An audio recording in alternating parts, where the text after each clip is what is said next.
శ్రీ మహావిష్ణువుని ఎలాంటి స్వరూపాన్ని ధ్యానం చెయ్యాలో నారదుల వారు ఉపదేశం చేశారు.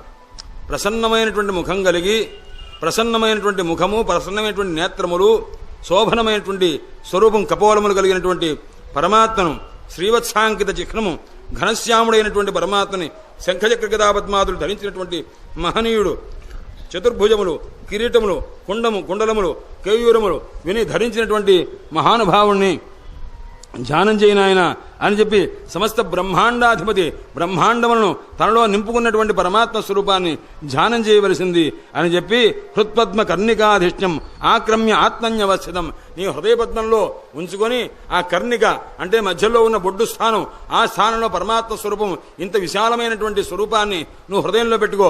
ఆ పరమాత్మ కూడా ఎలాంటి స్వరూపమై ఉండాలి? ఈ చతుర్భుజములను కాదు, సమస్త బ్రహ్మాండములను తన హృదయ కోహంలో పెట్టుకున్న శ్రీ మహావిష్ణువు ఉన్నారే, ఆ మహావిష్ణువుని కాస్త నువ్వు హృదయంలో పెట్టుకొని